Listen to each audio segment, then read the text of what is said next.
जमायला त्याचं आणि आपलं नातं काय? इतकं कठोर तुम्हाला बोलवतं तरी कसं? कठोर बोलायची सवय आहे मला. खोट्या आपुलकीचं जिव्हाळ्याचं सोंग घेऊन डोळे पुसायला मी सोंगाडा नाहीये. आणि तुलाही बजावून सांगतोय, जगाची उठाठेव काढण्याचा छंद सोडून दे. अगं स्वतःच्या भवितव्याचा विचार कर. तो नंदू इथे येऊन 8 दिवस झाले. मग मी काय करू? सकाळी उठून त्याचे पाय धुवून ते पाणी पिऊ की पंचायतीने ओवाळता गाढवाला?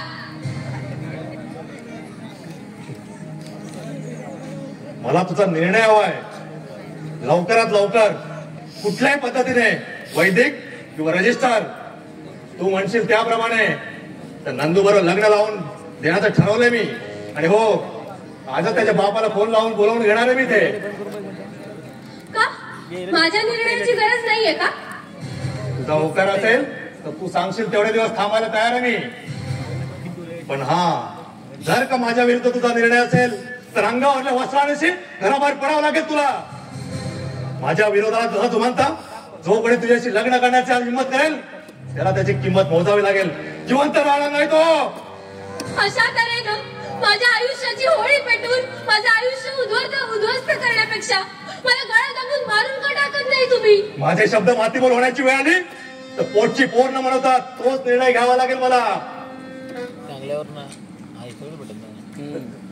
नागराज, तू इथे ओळख नसल्याप्रमाणे दचकता कशाला का साहेब? अरे पण तुला बजावून सांगितलं होतं तरी तू इथे आलास. माझ्या येण्याने न येण्याने काय फरक पडणार आहे? अरे आपल्या दोघांना बघून तर तुषारच्या मनात आधी संशय निर्माण होईल. मी इथे आलो नाही म्हणून संशय येणार नाही असं थोडीच आहे साहेब. तुम्ही येऊ नका असे बजावला असताना इतक्या दिवसाच्या आपल्या मैत्रिणीला चालून मला इथे यावंच लागेल. पावला पावलावर आपल्याला सावधगिरी बाळगायला हवे. आपल्या त्याचं समाधान होत नाहीये. आपलं सावध पूर्ण घाया झालेलं आहे. त्याचा शेवट होईपर्यंत आपल्याला पावला पावलावर सावधगिरी बाळगायला हवे. म्हणून तुमच्याकडे खबरबाज घ्यायला आलोय. अरे हळू बोल, ती मेघा आतमध्ये आहे. तुम्ही ऐकलं तरी पुरावा नाहीये. विष त्या औषधात आहे. झालाच तर तो आत्महत्येचा प्रकार ठरेल असं मला वाटतं. अजूनपर्यंत धीरंचा कपडा असणार. त्याला काहीच मार्ग नाही रे. अरे तो तुषार सुद्धा अजून आलाच नाही. म्हणजे नक्की धीरंचा कपडा. अरे रात्रभर मला टेन्शन मध्ये झोप येत नाही. तुम्हाला झोप येत नाही म्हणजे आश्चर्यच आहे. विस्कीचे 2 पॅक अधिक मारले तर शांत झोप लागेल हे काय तुम्हाला माहिती नाही? अरे पण हे प्रकार उघडकीस आलं तर? खरं तर अशा वेळी तुम्ही हॉस्पिटलला जाऊन आला होता.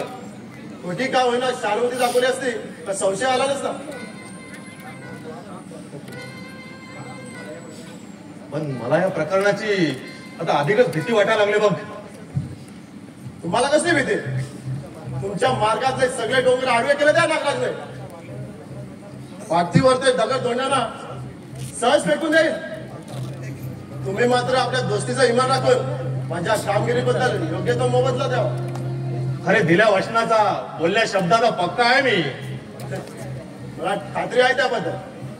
म्हणूनच आजवर तुमची मी संगत करीत आलोय. आपल्या बरोबर बेईमानी करण्याचा चालता बोलता केसाने गला कापणारा नागराज. आपलं इमान तुमच्या पायाजवळ ठेवून तुमच्या केसाला सुद्धा धक्का लागू देणार नाही. तुम्ही मात्र आपल्या कामगिरीबद्दल. अरे तू बोलायची गरज नाही. कंजूसपणा न करता तुझ्या अपेक्षेपेक्षा 5-10 हजार जास्त देईन मी. बोललात म्हणून वाईट वाटलं नाही का साहेब? दुःख होतं तर एका गोष्टीच. इतके दिवस तुमची संगत करूनही तुम्ही या नागराजला ओळखू शकला नाही. मला कसली पैशाची कमी आहे? अरे पण तुला तुझी अपेक्षा तरी काय? आपलं कायम जिव्हाळ्याचं नातं जुळावं असं वाटतं. आता आपण दोघेच आहोत तर स्पष्ट बोलायला हरकत नाहीये. अरे बोल, तुला काय बोलायचं ते बोल. दादासाहेब, तुमच्या मेघाबरोबर लग्न करायची इच्छा आहे नागराजची. नागराज, अंगावर वीज कोसळल्याप्रमाणे ओरडाला काय तुमच्या मुलीला घेऊन चाललेला नाही मी. रीतसर मागणी घालतोय. रीतसर मागणी घालायला माणसानं आपली पायरी ओळखायला हवं. यावेळी आपण दोघे एकाच पायरीवर उभे आहोत. दोघांची लायकी तर सारखीच आहे. तर तडकाफडकी निर्णय न घेता सावधपणे निर्णय द्या. आपण दोघे एकमेकांना चांगले ओळखतो. मनावर घेतलं तर आपल्याला कोणतीही गोष्ट अशक्य नाहीये. सरळ मार्गाने जमलं नाही तर आड मार्गाने, खुशीने जमलं नाही तर जुलूम जबरदस्तीने. आपल्याला हवी ती वस्तू आपण मिळवणारच. इथे प्रश्न आहे तो आपल्या जीवनाचा. म्हणून अरे तुझी मनात अशी पापी इच्छा असेल याची जरा जरी शंका आली असती ना तर तुला माझ्या जोड्याजवळ उभा केला नसता मी. परंतु नियतीच्या पुढे कुणाला जाता येत नाही. ज्या गोष्टी घडायच्या त्या घडून गेल्यात. तुमच्या मैत्रीमुळेच मला या घरात पाऊल टाकण्याची संधी मिळाली. मी इथे आलो नसतो तर मेघा माझ्या नजरेलाही पडली नसते. मेघा माझ्या मनात भरली आहे साहेब. तुम्ही उघडपणे मला बोलायची संधी दिली. माझी इच्छा मी पूर्ण बोलून दाखवली. यात काय चुकलं माझं? अरे ते कळायला आपल्या पाप पुण्याचा अर्थ माहित असावा. तुला काय वाटलं माझ्यासारख्या बरोबर दोस्ती केल्यामुळं तुझी लायकी योग्यता वाढली? पण तसं घडत नाही या जगामध्ये. अरे गटार गंगेचं पाणी चांदीच्या भांड्यात ठेवल्यानंतरही त्याचा तीर्थ होत नाही. अरे दारूचे अड्डे चालून शरीर विक्री करणाऱ्या बायकांची दलाली करणारा गुंड तू. लग्नासाठी घरंदाज मुलगीची अपेक्षा करताना आपल्या चारित्र्याचा विचार करायला हवा. अरे मेघाच्या जोड्या पुस्तकाची लायकी नाही तुझी. साहेब ज्याच्या लायकीचा दिवाला वाजलाय ना त्या दुसऱ्याच्या लायकीचा मोजमाप करू नये. त्या वेळपट नंदूपेक्षा माझ्यात काय कमी आहे? स्वतःच्या हिमतीवर 1000 रुपये कमवतो. तुमच्या मुलीला नोटाच्या पायजड्या घालून अशी चालत नाही. आता लायकी जर मनात असेल तर तुमचा जावाई म्हणून मला लोक सन्मानाने वागवणारच. माझ्या सहनशक्तीचा अंत पाहू नकोस. ठरलेल्या सौद्याप्रमाणे तुझ्या कामगिरीचा मोबदला मी पैशाच्या रूपातच देईन.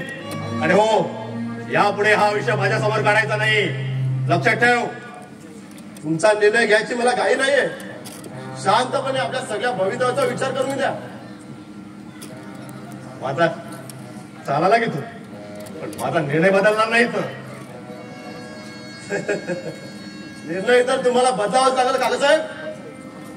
हुकमाचा एकटा माझ्या हातात असून मी इशारा केला तर तुमच्या मुलीला सहज पळून येतील. परंतु आपल्या दोस्तीत बेमानी करायची नीच नाही. मी कन्यादान करायची तुम्हाला संधी देऊन मानाने घेऊन जाईन मेघाला. मला धमकी देतोस तू? धमकी तर आपल्या वैराला दिली जाते. तुम्ही तर माझे मित्र म्हणून तर हा सौदा आहे आपल्या दोघांच्या हितासाठी. तुझ्या धमकीनं मी माझा निर्णय बदलणार नाही. आजवरच्या आपल्या प्रत्येक कारस्थानी यादी आहे आपल्या मागण्याची. त्यातून सही सलामत सोडणार तुम्हाला दोनच. एक मी आणि दुसरा तुमचा मृत्यू म्हणजे आत्महत्या. येतो का साहेब? जाता जाता तुषारला भेटून जातो. तुषारला कशाला? आजवरच्या आपल्या गुन्ह्याचे पुरावे तुषारजवळ देऊन मोकळा होतो मी. नाहीतर माझ्याजवळ ठेवून काय उपयोग त्याचा? पण माझ्याबरोबर तूही बोलत येशील. मला काय फरक पडणार आहे? उघडपणे वावरतोय जगात नालायक नादान. तुमचं तसं नाहीये. निघतो. थांब नागराज. तशी घाई नाही मला. 1-2 दिवस थांबायची तयारी आहे माझी. अरे पण तुझ्या म्हणण्याप्रमाणे मी जरी होकार दिला तरी तो तुषार मात्र. एकदा तुमचा होकार मिळाला यापुढे कसं वागायचं ते आपण दोघे ठरवू. आता इथे प्रश्न आहे तो फक्त आपल्या दोघांचाच. धीरेंद्रच्या भानगडीत त्या याचं तुषारचा डाटा निघणारच आहे. नंतर तुषारच्या पश्चात मेघा काय तुमच्या शब्दाबाहेर जाणार नाहीये. नागराज तू जा आता. थोडा वेळ शांत डोक्याने विचार करू दे मला. माझाही तेच म्हणणं आहे. तडकाफडकी निर्णय न घेता मलाही काही नाही त्या निर्णयाची. शांतपणे निर्णय घ्या. हे आलं खुलं. ये लोके महाराज थोडं कोण रे? कानाखाली मारुतीचे चित्र काढून चांगलाच खुरकुळा बनवीन तुझा, तेव्हा समजेल तुला कोणते. माझे आमदार श्रीमंत रावसाहेब दांडगे यांचा एकुलता चिरंजीव आहे नंदूबाई. अरे नागराज, ते वेड्याच्या नादी लागू नको, जा आपण नंतर भेटू.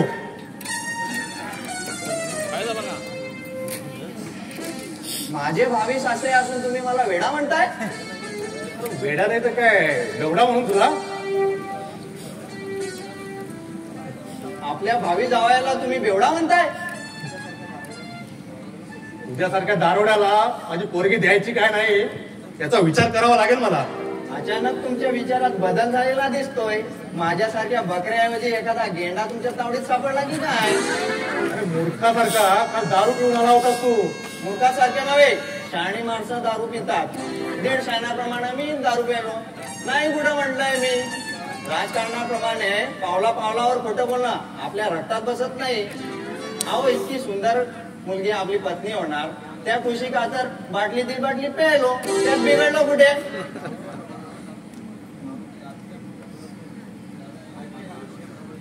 आणि कुठे शेण खाल्लंस रे तू? शेण खायचं काम शहाणी माणसं करतात. माझ्यासारखी मूर्ख माणसं बेडरूमची खिडकी तोडून आपल्या भावी पत्नीसाठी गिफ्ट घेऊन येतात. तू कसली भेट आणली रे? नाही, तुम्हाला नाही दाखवणार, मी माझ्या राणीलाच दाखवणार. मेघा, अगं ये मेघा, प्रिय बाहेर आहे बघू. गो मुसंगतील माझ्यात शिलका, माझी कीर्तीची राणी तू शिलका. झालं का गाणं? बघ तुझ्यासाठी काय आणलंय मी ते. मला गरज नाहीये त्याची. अगं एक हे ग, तुझ्या गरजेच्याच वस्तू आहेत त्या. हे का साडी आणली? या आजकालच्या मुलींना फारच उतावळ्या. अगं साडीच्या खाली बघ.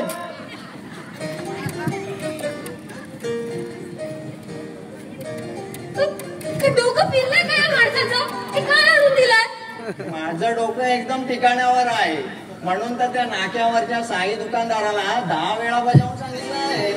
ते साई बरोबर झाली नाही तर माल बदलून द्यायला तो हो म्हणालाय. काय थट्टा झाली का माझी? आता सत्ता कसली त्यात? इतक्या प्रेमाने आणत मी वस्तू त्या. आग लाव त्यांना. मॅचेस नाही तर लायटर घेऊन ये. माझ्या घराला आग लावायचा विचार करत तुम्ही काय? खरं तर शांत डोक्याने आग विझवण्याचा प्रयत्न करतोय मी. झालं ते खूप झालं. आजच्या आज चालता इथून. हा, एकटाच जाऊ की जोड्यानं जाऊ? अरे आता अधिक बोललास ना तर मीच जोडायला तुडवीन तुला. नंदू, आता मी स्पष्ट सांगतो, हे लग्न जमणार नाही. तेव्हा तुझा मार्ग मोकळा आहे. आजच्या आज चालता इथून तू. मला अनेक मार्ग आहेत हो, पण तुम्हाला साक्षात्कार घडवणारा कोण गुरु भेटला ते तरी सांगून टाका मेघाला. आमचं आम्ही बघून घेऊ. तू नाही, तुझ्यासारख्या मूर्खाबरोबर मेघाचं लग्न करायचं नाही मला. आपल्याला तुमचा निर्णय मान्य आहे, परंतु एकाएकी निर्णय बदलायला साक्षात्कार घडवणारा कोण गुरु भेटला ते तरी सांगून टाका मेघाला. तुमचं धाडस होणार नसेल तर मीच सांगतो.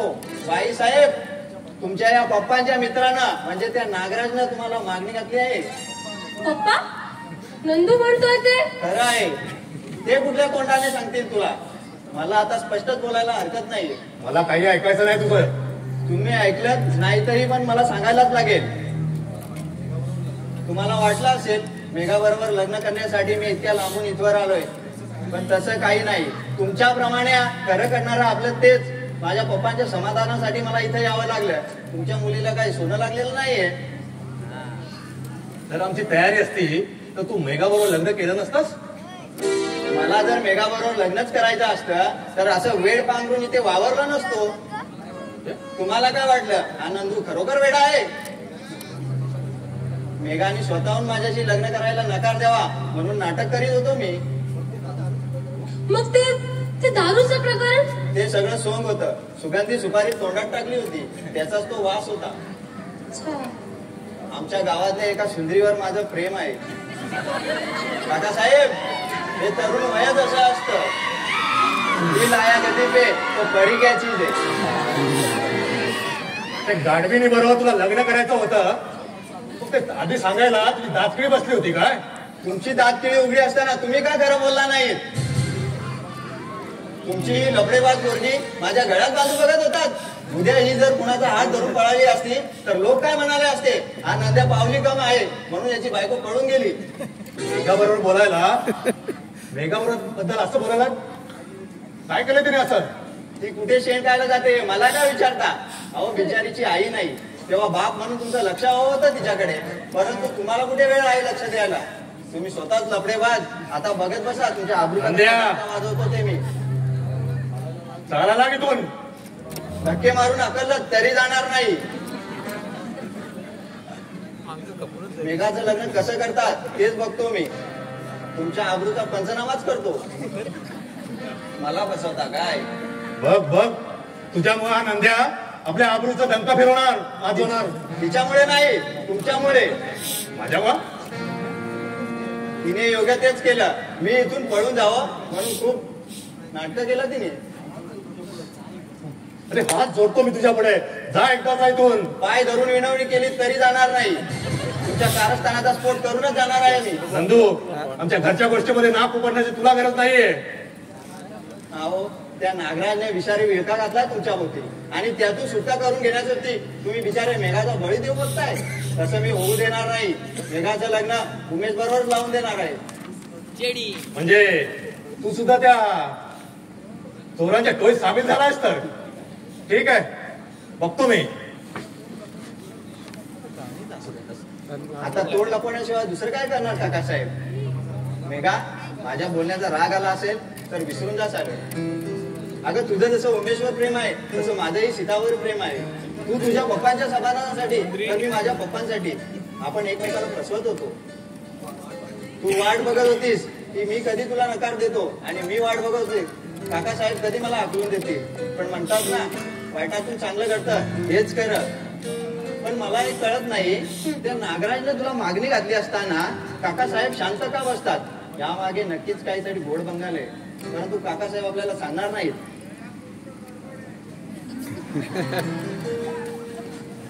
नंद्या, तुम्ही त्याच्यावर का ओरडताय? नंदू सांगतोय ते खोटं आहे का? खरंय. खरं याच्यापेक्षा तो नागराज 10 पटीनं चांगला आहे मुलगा. पण तुम्हाला एकाएकी हा साक्षात्कार झाला तरी कसा ते तरी सांगा. नाहीतर या मेघाला विष पासून मारून टाका. वेळ पडलीस तर ते धारिष्ट करायला देखील काकासाहेब मागे पुढे बघणार नाहीत. नागराज पुढं नांगी टाकून आगतिक बनलेत ते. उभ्या आयुष्यात त्यांनी केलेल्या पापाच्या या भुतावळीनं त्यांना अगदी बेचैन करून सोडलंय. आणि हा त्या भुतावळीला गाठण्यासाठी त्यांना नागराजची मदत हवी. आणि हा नागराज करत असलेल्या उपकाराची परतफेड करण्यासाठी तुला नागराजच्या गळ्यात बांधू बघता येते काकासाहेब. आपण महाशय कोण? माझं नाव शेखर. खरं तर वेगळ्याच कामासाठी आलो होतो मी इकडं, परंतु घडून आलं ते वेगळंच. माझ्या हातून काहीतरी चांगलं घडावं म्हणून नियतीचीच इच्छा दिसते आणि तसे दागे जुळून आलेत. काकासाहेब, ज्या नागराजाला तुम्ही जावई करून घेणार आहात ना, तो एक फरारी गुंड आहे हे तुम्हाला माहित असेलच. पण नागराज चांगला माणूस आहे. तुमच्या नजरेतून चांगला असणाऱ्या माणसानं त्याचं लग्न झालेलं असून एका मुलीचा बाप आहे तो. इतकंच नव्हे, त्याची बायको आणि मुलगी अजून जिवंत आहे हे त्या चांगल्या माणसानं सांगितलं नसणार तुम्हाला. नागराजचं लग्न झालं आहे? बायको मुलीला वाऱ्यावर सोडून बेपत्ता असलेला माणूस आपलं लग्न झालंय हे कधीच कबूल करणार नाही. पण मी त्याला खरं काय ते उकायला लावी. नाही, नागराज माझ्या बरोबर खोटं बोलणार नाही. मला वाटतंय मेघाचा जमत असलेलं लग्न तोडण्यासाठी कोणीतरी पाठवलं असेल तुला. मला कोण शिकवणार? मी फक्त घडवणार आहे त्या नागराजला. तुझा त्याचा काय संबंध? काय संबंध? त्याला माझ्या समोर उभा तर करा, तोच ओळख सांगेल. असं काय? म्हणजे नागराजला इथे घेऊन यायलाच हवं. त्याशिवाय खऱ्या खोट्याची शहानिशा होणार नाही. माझे पप्पा असे का वागतात ना मला कळतच नाहीये. भाई पण अजून आला नाहीये हॉस्पिटल मध्ये. मी बघून येतो त्याला. मी येतो बरोबर. मलाही धीरेंद्रला भेटायचंय.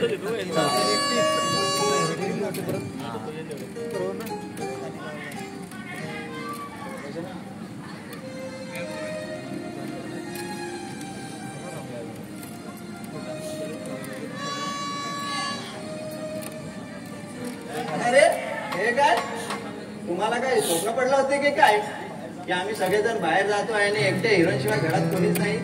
त्या आजकालचे हिरो ना असेच असतात, संधी साधू. हे सगळं कोण? मेघा, या साहेबांचा वेळ उतरलेला दिसतंय. हा, तेही उतारा न काढता. म्हणून तर आम्ही तुमच्या हिरोईनचा नादही सोडला आहे. तुमचा माल सुखरूपपणे तुमच्या स्वाधीन करतोय आम्ही. हे सद्गृहस्थ कोण? हे आपल्या नाटकातले हिरोच आहेत हिरोईनचे, म्हणजे काकासाहेबांचे भावी जावाई. मग तुम्ही? मी रोजगार हमीच्या कामगाराप्रमाणे होतो. ते रोजगार करणारा वेगळा आणि सही करून पैसे घेणारा वेगळा. कसं? चला, वाटेत सगळं काही सांगतो. घ्या, चान्स घ्या. म्हणजे बोलण्याच्या बाबतीत बोलतोय मी. मेघा, मेघा ग माझ्या कानावर आलंय, काकासाहेब तुझं त्या गुंड मवाळी नागराजसोबत तुझं लग्न लावून देतात आणि तरी तू गप्प आहेस मेघा. मग काय करू मी? अरे काय करू म्हणजे? अरे सरळ पळून ये माझ्याकडे. तुझा विश्वास आहे ना माझ्यावर? अरे तुझ्यावर विश्वास आहे म्हणूनच मी घर सोडण्याचा निर्णय घेतला होता. पण भाईला सांगावं म्हणून त्याची वाट बघतेय रे. तो अजून आला नाही हॉस्पिटल मधून. अरे मग हे आधी नाही सांगायचं. चल हॉस्पिटलमध्ये जाऊन माझ्या राणीला घेऊन जायची परमिशन घेऊन यायला लागेल. इतक्याला आणत येऊ नकोस. तुला लाज वाटते की काय? तुला कळायला हवं ते. कळतंय ग, पण वळत नाही. मग प्रयत्न कर वळवण्याचा. संधी मिळाली ना तेही करेल. तुला आज बरेच काव्य सुचायला लागले. स्फूर्ती जर जवळ असल्यावर काव्यच काय, अगदी महाकाव्यही सुचेल. बस बस, पप्पा यायच्या आत तू भाईला भेटून ये जा. हो, वेळ आणि वाढीची माझ्या ध्यानच चालू नाही. म्हणूनच तर आठवण करून दिली. तू जा, जा बरं लवकर. जाऊ म्हणतेस? अरे जा जा जा लवकर जा. मेघा, उमेश जा आता लवकर, नाही तर पप्पा येतील. जा.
वा मेघा वा, आवडला आपल्याला.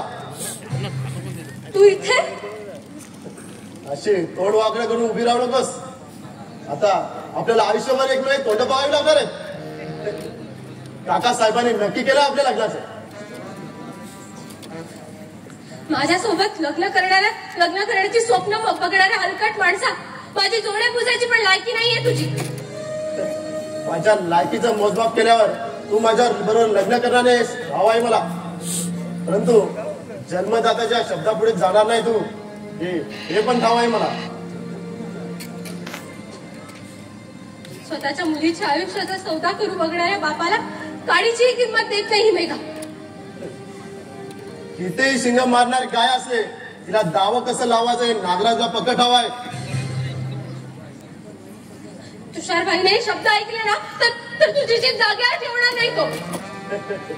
तुषार काय करेल ते गोष्ट वेगळीच, परंतु तुझ्या रागाच्या लालीने तुझं रूप आधीच मात्र करून आलंय. हे बघ, माझ्या हातून काही अविचार करण्याच्या आधी तू इथून निघून जा. तुझ्या हातून हा विचार म्हणजे काय धक्के मारून बाहेर काढणारच की काय? खरं सांगू मी का, आपल्याला अशीच जरीमबाज बायको हवे. त्याचं काय, आपले सगळे 2 नंबरचे धंदे. सहजासहजी पोलिसांच्या हाती न लागणार हा नागराज त्याच्या दुर्दैवाने जर पोलिसांनी पकडलंच तर त्याच्या सगळं साम्राज्याची मालकीण तू असेल.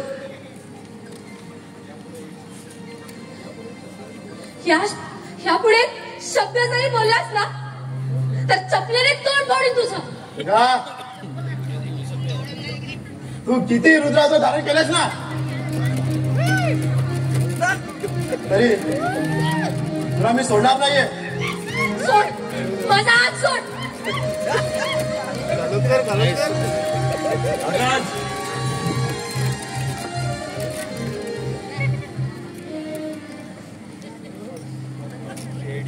तू तू आणि इथे आमच्या मार्गावर राहायचंच काय? मार्गावर आहे तुझ्या मी, परंतु तुझ्या बायकोचा भाऊ म्हणून नाही तर पोलीस इन्स्पेक्टर शेखर शिंदे आहे तुझ्या समोर. तू पोलीस भरतीत केव्हा भरती झालास? आराम कर, मला प्रश्न विचारण्याबद्दल तूच उत्तर दे. आपल्या बायको मिलला वाऱ्यावर सोडून इतकी वर्ष कुठे फरारी होतास तू? अरे तुझ्या आई बापाने तर तुझे दिवस कार्य करून टाकले कारण आपला मुलगा जिवंत नाही म्हणून. होय खरं आहे ते, पण आता माझ्यासमोर तर तू एक अट्टल गुन्हेगारच आहेस आता. होय एक गुन्हेगारच आहे मी. माझ्या जन्मदात्या आई बायको मुलीचा. शेखर तुला बघताच मला मागचे आयुष्य आठवले, माझी माणसं आठवली.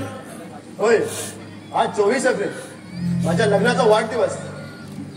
तू शांतपणे आम्हाला सांभाळून घेतलंस तर मी माझ्या गुन्ह्याचा प्रायश्चित्त करेन. अरे पण प्रायश्चित्त कसं करणार?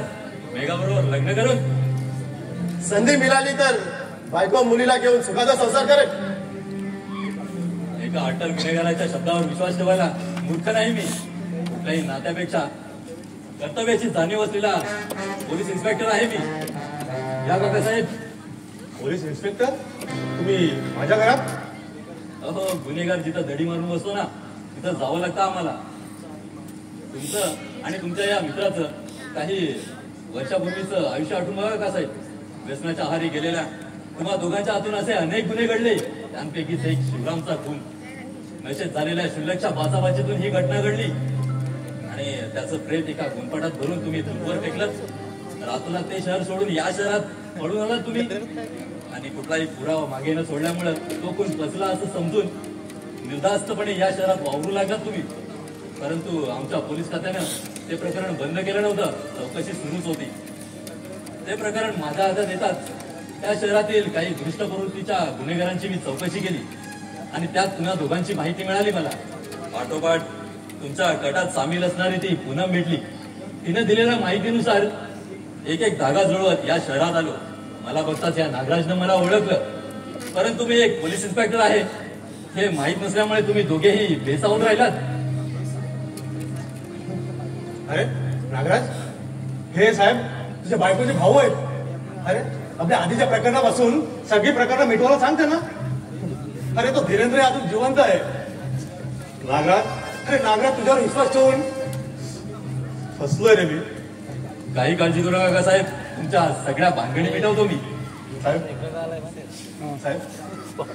माझी या प्रकारातून सुटका केली तर आपले उपकार मी कधीच विसरणार नाही. आणि हो, यावेळी सुद्धा तुम्ही जी पैशाची मागणी कराल ती मी द्यायला तयार आहे. त्याची काही गरज नाही. आपलं नातं लक्षात ठेवून आपला योग्य तो मान सन्मान राखणं माझं कर्तव्यच आहे. त्यासाठीच तर सगळे पुरावे गोळा करून अटक वॉरंट आणलंय तुमच्यासाठी. काय? मागील अनेक प्रकरणांसोबत धीरेंद्रवर विषप्रयोग केल्याचा आरोप आहे तुम्हा दोघांवरती. आणि औषधाच्या बाटलीत विष होताना ज्याने तुम्हाला पाहिलं तो साक्षीदारी हजर आहे इथे. हजर साहेब, हजर साहेब. यानंतर तुम्ही मला क्षणभर या घरात थारा देणार नाही याची जाणीव ठेवूनच हे 70 काम करतोय मी. हिरेंद्र सारख्या पुण्यवान माणसाला जीवदान दिल्याचं पुण्य मला आयुष्यभर लावेल. माझं अन्न खाऊन माझ्याबरोबर तू गद्दारी करतोय. या घरात, या पवित्र घरात कुणाचा खून पडू नये म्हणून इमानानं वागलो मी. तुमच्या दोघांवरही पालट ठेवून होतो मी आणि हिरेंद्राला औषध घेऊ दिलं नाही मी. मग धीरेंद्र हॉस्पिटलमध्ये कसा? तुम्हाला दोघांनाही बेसावध ठेवून हिरेंद्र हॉस्पिटलमध्ये नव्हे तर त्या पूनमच्या घरी सुरक्षित आहे. शेवटी करावं तसंच भरावं म्हणतात तेच कराय. मला अजून एक प्रश्न पडलाय काका, तुम्ही आपल्या रक्ताच्या माणसांच्या असे निर्दयी का वागलात? मला जर खरं काही कळालं ना तर तुमच्या इच्छेखातीर या क्षणी या घरातून निघून जाईल. नाही तुषार, नाही. तुला घरातून जाता येणार नाही काका. अरे माझ्या पक्षात त्या घराला, माझ्या मेघाला तुझीच गरज आहे रे.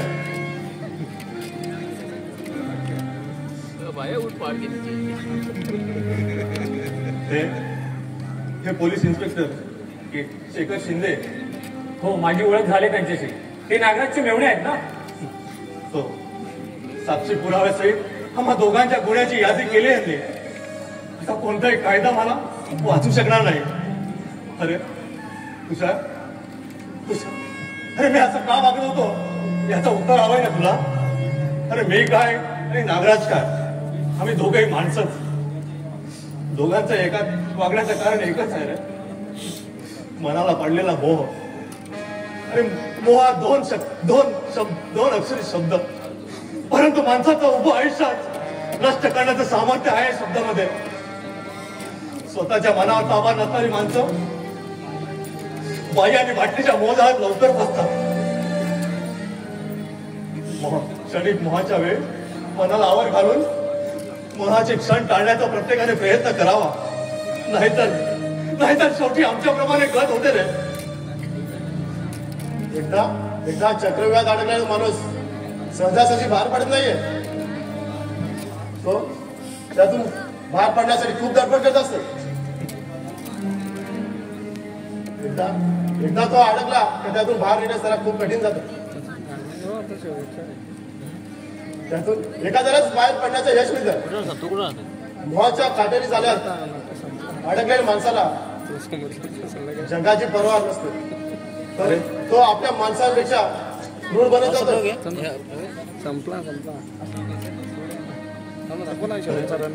पावले आपले पापी गुन्ह्यावर पांगू करण्यासाठी माणसं धडपडत असतात, परंतु ती अधिकाधिक त्याला गुंतून जातात रे.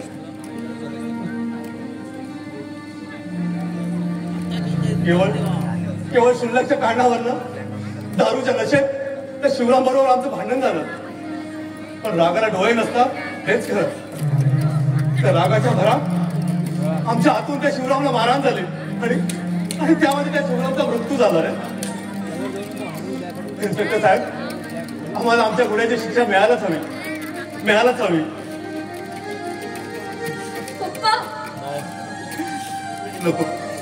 नको मला असं रडू नकोस. अगं पोटच्या पोरीच्या भवितव्याचा विचार न करता तिला सौदा करायला निघाल्या नादान नालाय बाबासाठी तू अश्रू ढाळू नकोस ग बेटा, अश्रू ढाळू नकोस. तुझा हा बाप लहानपणीच वाढला असं समज. आज फक्त तुझा आहे भाऊ तुषार.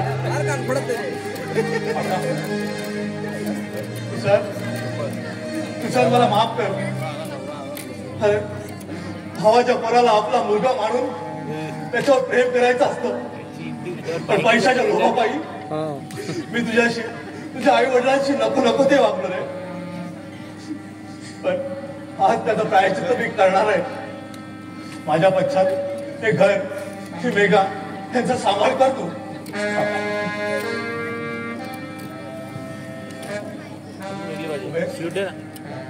अरे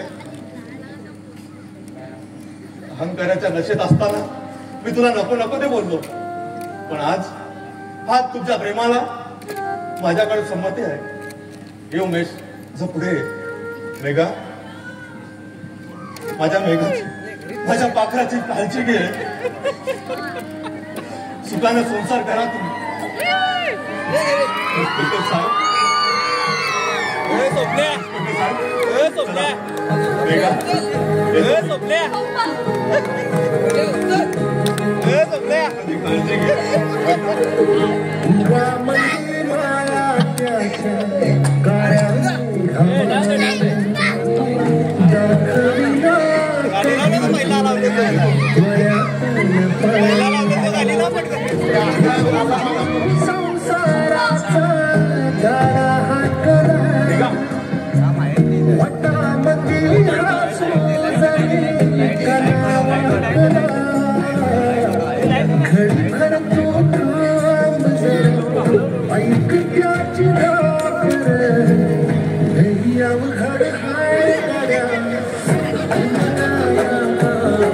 Lights down, please.